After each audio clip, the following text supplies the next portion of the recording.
Iniciamos agora mais um podcast ON na TV, aqui nos estúdios da Com Brasil TV em São Paulo, com um convidado muito especial, que é o Carlos Correia. O Carlos Correia hoje é o principal líder da APAS, Associação Paulista de Supermercados. Uma honra recebê-lo aqui, Carlos. Otávio, eu é que fico honrado, agradeço demais de você ter feito esse convite para eu aqui vir representar a APA Show e o setor de supermercados. Carlos, eu quero começar lá atrás, né?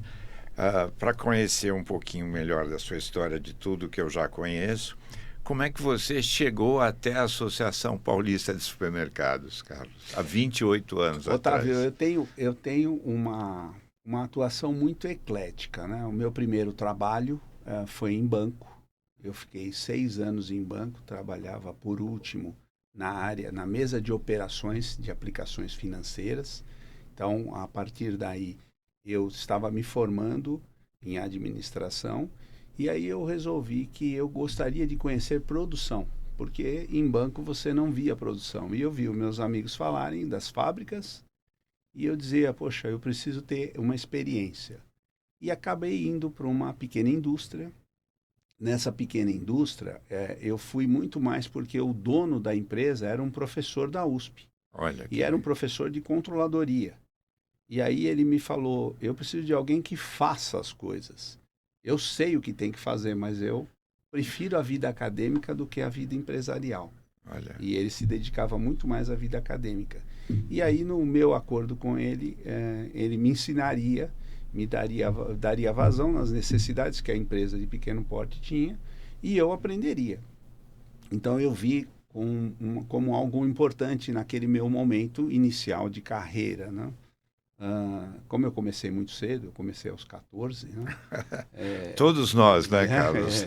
Naquela época começava um pouquinho cedo. Na verdade, a gente conta 14, mas você começa um pouco antes, né? Sem dúvida. Você começa aos 12, aos 13, fazendo alguns tipos de trabalhos. O meu tio tinha uma fábrica ali onde é o cotonifício Rodolfo Crespi, na Moca, na Rua Javari. Sim, sim. Né? Ali é onde ficavam as tecelagens, as fábricas. Meu tio tinha uma fábrica lá. Em dado instante, o meu pai falou, ele pode ir lá te ajudar, é meio período, para fazer serviço de banco, aquelas coisas. Então, eu comecei lá com 12, 13 anos. Né?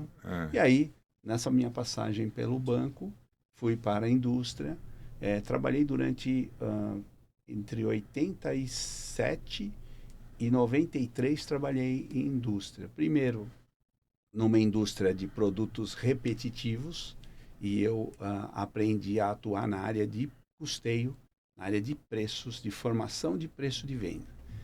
E aí eu acabei indo para uma outra indústria que fazia armamento militar. Ela fazia peças para canhões e fazia... você lembra uma época que era vendido... que na guerra do Afeganistão tinha lança-chamas e lança-rojão? Eram armas que você lançava bombas, né? Sim, sim. E era fabricado lá. E, para incrível que pareça, essa empresa era na Rua do Rócio. Era na Rua do Rócio ali, né? Bem um lugar bem central mesmo. E eu tive o convívio com produção de produtos sob encomenda. Eles também faziam válvulas para compressores da Petrobras. Válvulas para compressores, então, assim, eram peças gigantescas e sob medida. Então, eu tive um aprendizado, primeiro, de custeio de produtos repetitivos, e aí eu fui para um lugar onde o detalhamento e a minha relação com a engenharia era muito maior. A engenharia desenhava as peças e eu colocava preço nos departamentos e a engenharia dizia quanto tempo vai ficar em cada departamento. Essa foi a minha experiência. Em 93, aí é que eu fui atuar em supermercado. Fui atuar numa rede de supermercados que tinha na Zona Norte, que eram 20 lojas, era uma rede média. E desta rede média, eu galguei entrei como pessoa que fazia os preços de vendas. Então, nós estamos falando isso antes do plano real, né? Sim, Antes do sim, 93, com aquela sim. inflação, tudo. Já era o governo Collor, né? E aí a transição para a estabilidade. Né? Então, Uhum. também tive um aprendizado. Esse aprendizado me fez galgar ao cargo de gerente de compras, porque o dono da rede de supermercados comprava uma parte importante dos produtos. E ele viu em mim alguém que poderia estar desenvolvendo e me apoiou. E eu fui promovido a gerente de compras de uma área técnica, eu fui para uma outra área de abastecimento. E aí eu passei a ter o meu primeiro convívio com a APAS. O meu primeiro convívio com a APA Show, lá em 94. Olha só. E eu acabei indo trabalhar na APA só no final de 96. Então, 96. Então, o ano que vem vai fazer 30 anos. o ano que vem faz 30 anos. Olha só. O ano que vem, eu entrei em novembro de 96. Final do ano que vem. Mas esse ano faz 29, né? Eu me lembro 29. de você, eu me lembro do seu semblante, né? Na APAS, nós temos esse convívio, acho que há uns 26 anos que Sim, né? O programa ON na TV estreou na Rede Manchete em 95 e eu comecei a cobrir as feiras, né? E na APAS eu me lembro muito do governador da época que adorava a fazer não só a abertura, mas visitar Mário Covas, né? Me lembro muito com o presidente da APAS naquela época, que era o Omar Ahmad. Omar Ahmad, isso aí mesmo. Né? E me lembro de você, né? E foi aí que eu lhe conheci. Mas, Carlos, eu queria que você falasse hoje da experiência do consumidor no supermercado. Muitas coisas foram desenvolvidas, ligadas à tecnologia, ao consumidor, ao conhecimento do que o consumidor anseia no supermercado. Mas hoje, o que funciona e quais são, como é que você vê o consumidor do futuro, Carlos? Acho que hoje o consumidor no Brasil, e mais especificamente onde a APAS atua, que é o Estado de São Paulo, né, institucionalmente Estado de São Paulo, ele tem uma quantidade de oportunidades, de modelos de loja e de proposta de supermercados que tem a capacidade de atendê-lo nas suas maiores variações. Então você tem o supermercado de vizinhança, aquele do bairro, aquele tradicional, aquele familiar, que não tem o melhor preço, não tem o preço mais baixo, mas tem o melhor preço para aquele teu momento de compra. Então, poxa, eu preciso fazer uma compra, está no caminho da minha casa. Muitas vezes eu não preciso nem do carro para fazê-lo, e hoje estacionar nas cidades é algo preocupante. Se você consegue, custa caro.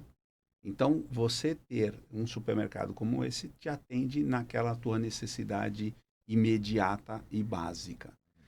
Um segundo momento é você ter um mercado um pouco maior, que ele pode ser um mercado onde você vai encontrar uma variedade de produtos, e ele estando no bairro também, ele tem um olhar para as compras daquela população, daquela região.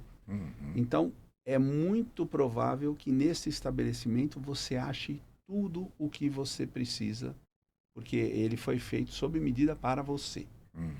Aí você tem as operações maiores, que se propõem, dentro da mesma superfície, ter uma gama de produtos e atender a uma gama de necessidades de setores alimentares e não alimentares.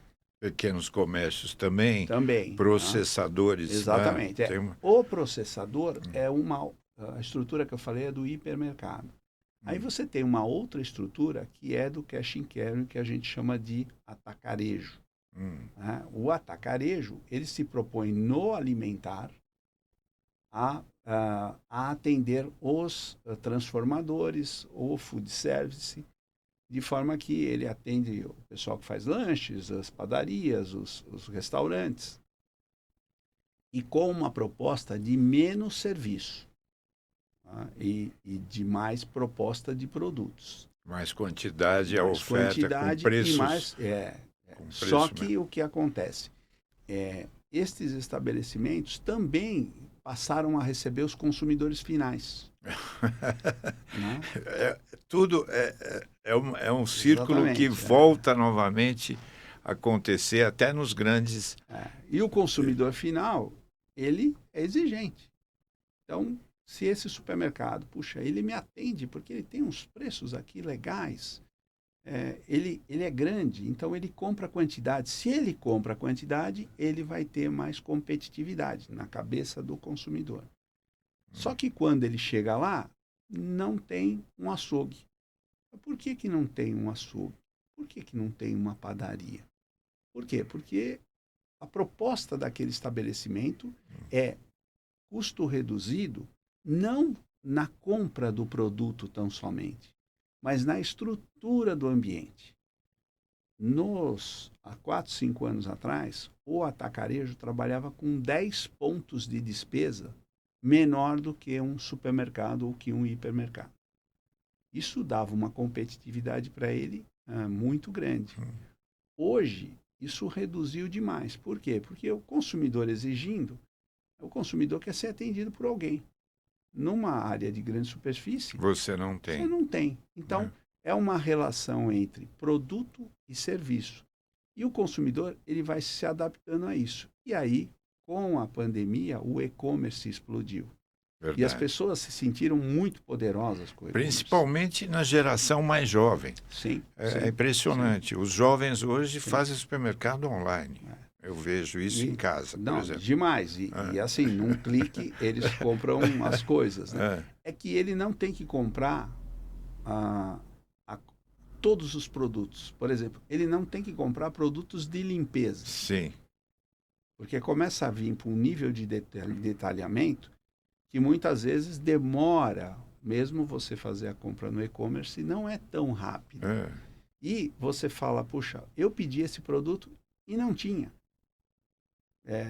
Conclusão, amanhã eu vou ter que ir lá no mercado para comprar o complemento. Então eu vou complementar a venda que eu fiz online numa venda presencial, porque o produto não tinha. E aí o desafio porque logo após a pandemia, se tinha uma expectativa de que as lojas físicas, dado o desenvolvimento do e-commerce, iriam sucumbir. E o que se sentiu, primeiro, é que todo mundo queria voltar para o convívio, né? Então as lojas continuaram sendo importantes, porém, este complemento de eu estar fazendo uma compra no e-commerce ou na loja física, no e-commerce retirando na loja física, no e-commerce entregando na minha casa, na loja física entregando na minha casa. Mas eu fui lá fisicamente, por que tem que entregar na minha casa? Não, porque eu estou indo para um outro lugar. Eu não estou indo para minha casa. Então eu compro e mando entregar. E também uma mudança substancial no comportamento do consumidor que tem a ver com a nossa sociedade. Há um envelhecimento da população. Muitas vezes você faz a compra para sua mãe. Você manda entregar na casa dela. Sim. Então, né, se você tem esta condição de fazê-lo, você pode ir no supermercado, fazer a compra e falar, por favor, entregue lá na casa da minha mãe e está tudo certo. Então, estas variações possibilitam um poder ainda maior do consumidor. E, Otávio, uma das coisas que mais aconteceu, e é visível para nós, principalmente aqui em São Paulo, é a proliferação de quantidade de lojas de supermercados. Então, quando você diz, puxa, mas o supermercado, como é que ele faz preço? Ele faz preço mediante ao custo, mas ele tem que ter um olhar para a concorrência. Porque muitas vezes ele pode disponibilizar o produto e se ele não fizer um ajuste e o preço não for atrativo, ele pode ter uma visão de não ser barateiro. Tanto a família de classe baixa, a de classe média e da classe alta, se preocupa com preço, sim. É o fator mais importante? Não. Mas é o fator que, quando você pergunta, a pessoa fala, mas eu pago mais barato lá. Bom, mas você contou o deslocamento? Você contou que você estacionou o carro lá você ia comprar 5 itens, e você foi numa superfície gigantesca, né? O consumidor ainda está aprendendo a usar os formatos conforme a necessidade dele. Tá? A tendência hoje de você passar no caixa do supermercado da forma automática, como na própria APAS a gente via isso, Sim. né, aplicado nas áreas de tecnologia, você passa o código de barras, põe um produto, tem que ficar também um funcionário acompanhando, porque sempre dá alguma coisinha no meio do caminho, né? Tem o problema de bebidas alcoólicas com pessoas com menos de 18 anos, tem uma série de Sim, detalhes, né? sim. Isso está funcionando? Como é que você Está vê? funcionando muito bem. É, Logicamente que você tem uma necessidade de que a tecnologia se adeque cada vez mais à necessidade do consumidor.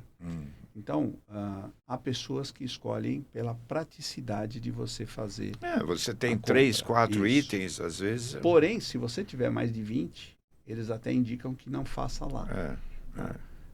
O nosso desafio é, a partir de um determinado instante, achar alternativas para que eu possa passar minha compra por completo num formato onde, numa esteira ou na leitura do meu carrinho, sim. eu simplesmente passe com o meu carrinho e pronto, está feita a minha compra. É. Esse é o grande desafio. O self-checkout precisa ainda de uma assistência, justamente por isso que você falou. Há uma quantidade de regras nossas que exigem com que você tenha uma venda assistida. Então, quando você vai num caixa de supermercado, ela te faz inúmeras perguntas. Ela te pergunta sobre a questão do CPF. Se você quer colocar o seu CPF, aí eu quero para efeito do plano de milhas, o plano de lealdade do supermercado. Mas eu não quero, ela pergunta em seguida, e você quer que eu coloque que esta compra para efeito de SMS é do seu CPF? Não, isso eu não quero. Então, peraí, eu faço uma parte, mas não faço outra. Então, todas estas questões vão sendo dificultadas. A questão das bebidas, que é muito forte isso, né? Você chega lá, trava. E tem uma outra questão, que é o desenvolvimento do setor, e quando eu falo setor, eu estou falando da indústria de supermercado, das embalagens. Né? Hoje nós vencemos a etapa de tudo ter código de barra. Porém, Foi você um tem grande desafio. né? Porque você ia lá, não passava o produto, lembra? Hoje, dificilmente não Uma ocorre isso. outra. Por algum problema, mas ocorre o quê? Aquele código de barra não consegue ser lido pelo leitor, por um problema do leitor ou por um problema de que o código de barra não foi bem impresso na embalagem. E você tem a embalagem da embalagem. Você tem a cerveja, a latinha de cerveja, tem um código de barra. Mas você compra o packzinho de cerveja, tem um código de barra do lado de fora. Dependendo da forma como foi cadastrado, ou você usa um ou você usa outro. Se você usar o da latinha individual, que tem até um espaço na embalagem mostrando, ela vai multiplicar aquilo por 12, por 6, dependendo de qual foi o pack que você pegou. Em muitos lugares se utiliza já da embalagem externa. Então, todas essas coisas ainda estão em organização. O self-checkout necessita também da assistência pelo receio das pessoas com a tecnologia. A mesma questão que nós vimos em bancos há muitos anos atrás, que as pessoas não queriam fazer pagamento pelo banco porque tinha uma certa desconfiança. E as pessoas têm uma desconfiança. Eu vou comprar no self-checkout e vou ter que chamar alguém. Quem olhar para mim vai falar, pô, você não consegue nem fazer uma compra no self-checkout. Então, a pessoa precisa de alguém que fale, não, olha aqui, você consegue fazer assim, assim. Então, foi algo que em pesquisa foi demonstrado de que as pessoas não tinham resistência ao self-checkout. Elas tinham este senão, algumas incertezas. Se apitar aqui, vai parecer que eu estou fazendo alguma coisa errada ou que eu estou pegando um produto sem pagar. Então, as pessoas tinham esse receio. Com a venda, com a assistência da pessoa lá, isso está sendo resolvido. Logo, logo, eu acho que não há nem essa necessidade. O supermercado tem no supermercado tem medo da pessoa fazer errado. quem faz errado é uma parcela muito pequena. A venda assistida te permite ver quem é que está fazendo coisa errada, até porque há câmeras, e quem está errando, não fazendo coisa errada. Está errando porque ainda está se adaptando à tecnologia.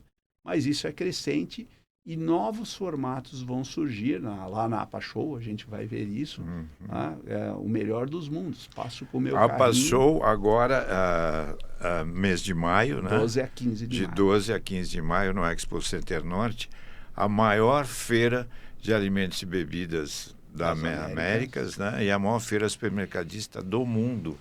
E, na minha opinião, telespectadores, a APAS é uma referência no setor de feiras e eventos, não só pelo conteúdo do seu congresso, pela qualidade da recepção dos visitantes, o investimento dos expositores nos estandes. A gente tem a APAS como um modelo de evento que hoje, na minha opinião, está entre os top 5 eventos que acontecem no Brasil, acontece em São Paulo, acontece na América Latina.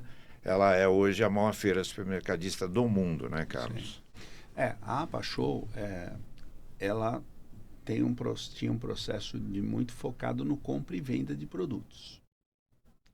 E nós começamos a ressignificar o que era negócios para nós, no nosso setor. A nossa feira não é uma feira técnica. Tá? Ela é uma feira de relacionamento das pessoas. Fazer negócios para nós é mais do que somente a compra e venda. Há uma necessidade deste relacionamento, porque você minimiza o deslocamento do board da empresa, da indústria, que tem que ir por esse Brasil. Nestes 4 dias da feira, você consegue reunir o Brasil todo. A indústria dentro tem um ganho e Lógico. Consegue falar com aquele cliente, né? Lógico. Já com as restrições de malha aérea que temos, do tempo dos executivos também. Então, você consegue fazer isso. Uma segunda coisa, hoje as empresas não estão esperando uma feira para fazer seus lançamentos. Não é mais possível isso. Mas, na feira, ele consolida, porque por mais que você comunique, muitas vezes as pessoas têm dificuldade de entender ou não tiveram uma atenção seletiva para o lançamento daquele produto. Lá na APA Show, a indústria consegue mostrar isso através das vitrines, mostrar as suas inovações, mostrar os seus produtos. E, em terceiro, há uma questão de muitas mudanças de pessoas, principalmente depois da pandemia. Então, o relacionamento é importante. É importantíssimo, né? Porque uma coisa estou fazendo relacionamento o olho online. no olho, né? Que as e aí feiras você e os falou eventos da essência do comércio supermercadista, que é o olho no olho. Olho no olho, indústria, supermercado, olho no olho, supermercado com o consumidor. É verdade. Otávio, eu digo que o setor de supermercados é o lugar mais democrático que existe. Ainda mais que o supermercado faz parte da vida do brasileiro. Nós não perguntamos quem vai entrar na loja. Nós não medimos gênero que vai entrar na loja. A gente não mede cor, nós não medimos nada. De repente, a pessoa está lá dentro. Muitas vezes eu para entrar aqui no seu escritório, eu tive que ir lá embaixo fazer, olha, me perguntaram, o que você veio fazer aqui? Com quem que você vai falar? Tudo normal. No supermercado, a hora que você vê, está todo mundo lá dentro. Mas isso é um detalhe que você está falando, Carlos, muito importante. Porque a cada dia o supermercado quer conhecer os hábitos dos seus clientes. Sim. Porque por aí ele vai poder definir aonde a melhor forma de atender. Eu acho que esse é o futuro, é o supermercado do futuro, junto com esse carrinho que quando passa já tem ali um elemento que você não precisa passar o scanner para pegar o código de barra do produto. E a função do retail media dentro do supermercado, porque hoje o volume de informações que você consegue colocar através das câmeras, através dos visores, das telas que tem dentro do supermercado, auxilia e encaminha o consumidor para as suas melhores É compras. o impacto. Sim. Antes dele pegar o produto, você tem ali a Otávio, oportunidade de oferecer. um impacto extremamente importante dentro de um lugar que o que comanda é o sensorial. Sim. Nós entramos nos supermercados, a gente olha cores. A gente vai na padaria, a gente sente cheiro. Muitas vezes a moça ou o rapaz do som está falando algo. Então, nós ouvimos as ofertas que são feitas. E todo o processo de você melhorar o conforto térmico do supermercado e os corredores faz com que você dê alma para aquele estabelecimento e você converse diretamente com o consumidor de uma forma quase que só sua. E isso faz com que a pessoa diga, eu prefiro aquele supermercado do que esse também. É verdade. Nós temos exemplos, né, de marcas, né, que o consumidor já tem aquela identificação, né, com aquele rede de supermercado, por exemplo, que ele sabe que ele vai encontrar os produtos que ele gosta e ainda vai conhecer outros produtos que ele não ainda teve oportunidade de provar, de experimentar. E hoje a APAS, além de ser um evento, como o Carlos Corrêa acabou de falar para nós, a APAS tem um detalhe muito importante, que é a preocupação com o back-office do supermercadista, né?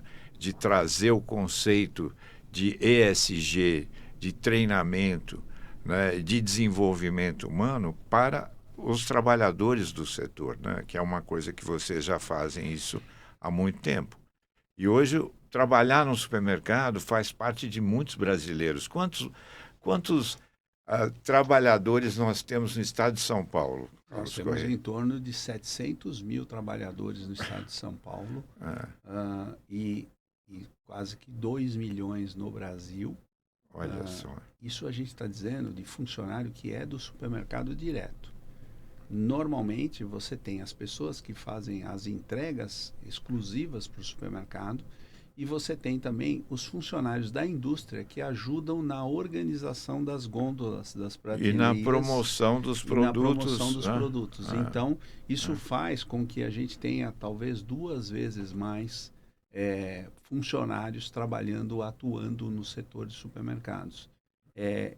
E nós somos a porta de entrada, né? Quando a pessoa não sabe nenhum ofício, eu na minha época fui trabalhar no banco. Né? Hoje em dia você vai para o comércio. E como é que você vem para o comércio?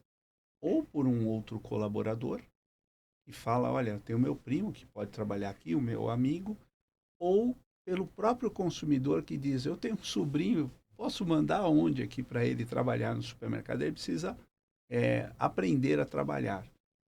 Então nós temos essa função de você aprender. E a carreira de supermercado é uma carreira linda.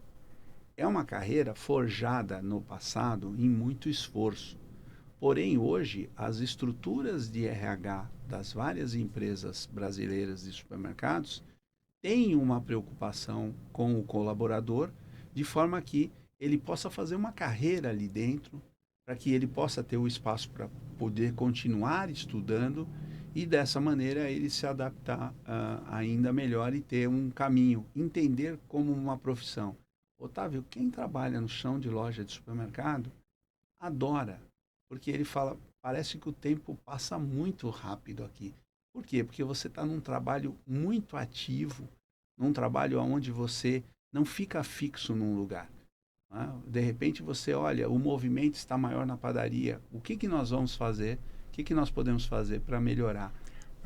Isso é uma coisa que o Carlos aqui você falou, que o tempo passa rápido. Eu percebo isso quando eu estou em contato, e eu converso muito, né, com as pessoas no supermercado, quando eu vou ao supermercado. E a gente sabe que é um início de trabalho na vida de muitos brasileiros. Né? Você está falando 2 milhões no Brasil todo. Uhum. É muita gente. Né? Muita gente. E a gente tem um desafio, né? Que hoje, após a pandemia, pelo desenvolvimento da sociedade, as pessoas têm muito mais informações, têm muito mais alternativas. E o pessoal, as pessoas mais jovens, elas estão buscando algo mais flexível. E quando você diz que a carga horária é determinada, para a pessoa mais jovem, aquilo é uma forma dele estar preso. Então, ele quer trabalhar.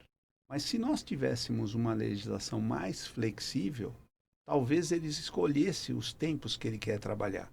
Talvez ele escolhesse que ele quer trabalhar das 6 da tarde à meia-noite. Talvez ele queira trabalhar, olha, eu só vou trabalhar de sábado e domingo. E aí eu estou falando tanto para a pessoa jovem quanto para a pessoa idosa. Olha, no final de semana é quando eu acabo ficando sozinha. Então eu tenho essa disponibilidade. Se eu for lá, eu vou ver gente. Sim. Eu vou me sentir bem e ainda vou ser remunerado para isso. Então, há de se fazer uma movimentação na nossa estrutura trabalhista para que possa fazer com que as pessoas tenham esta flexibilidade, tenham este horário livre para trabalhar. Igual a pessoa, olha, eu vou fazer Uber. Tá? Só que o Uber é informal. Os supermercados trabalham dentro da legislação trabalhista existente. Se não houver uma flexibilização, lógico que você acaba não sendo o lugar mais atrativo para determinadas pessoas que querem essa flexibilidade, querem fazer outras coisas. Olha, eu vou vir trabalhar aqui no teu supermercado, mas eu vou trabalhar só 3 meses, tá? Por quê? Porque eu vou fazer mochilão na Europa. Ah, é? E se as pessoas falassem isso no passado, a gente fala, então não vou nem te contratar. Então nós temos que entender como as coisas são um momento que o mundo atravessa, né?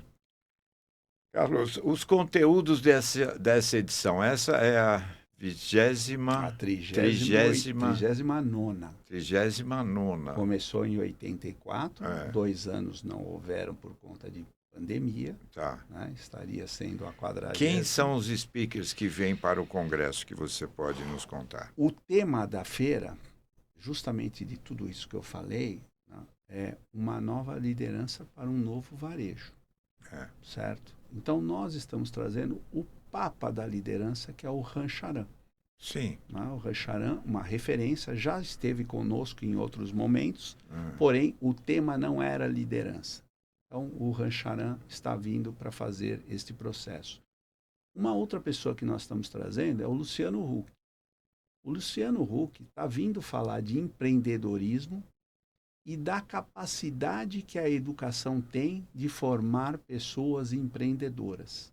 Então, é um foco muito em educação, em liderança, para que a gente consiga com que as pessoas possam ser mais empreendedoras ao longo do tempo, mas com uma base, né? Não só por erro tentativa. Então, a educação como um fator mais importante. E no último dia, nós temos o Muricy Ramalho. Quem é São Paulino adora, né? O Muricy Ramalho. Nós temos o Zé Roberto Guimarães temos o Cafu, né? Que foi mais feliz no Palmeiras do que no São Paulo. Ele sempre falou isso para mim. Eles vão estar lá falando sobre lideranças inspiradoras. E olha, nós estamos falando de um jogador referência, um técnico de vôlei, também muito multicampeão, e um técnico de futebol. Então, os três vão estar juntos ali. Legal. E quem vai mediar para nós vai ser o Álvaro José, outra referência. Então, nós estamos trazendo isso de uma forma muito integrada ao tema, que é o tema liderança.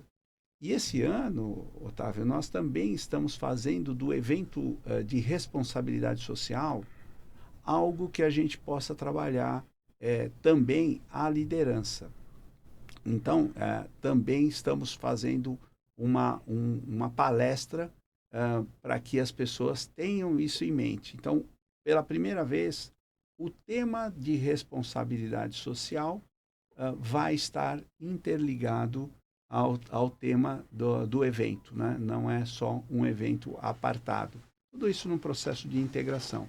E, além disso, nós temos 6 auditórios com quase 100 palestrantes falando de liderança, falando de visão estratégica, falando de recursos humanos, falando de melhor gestão.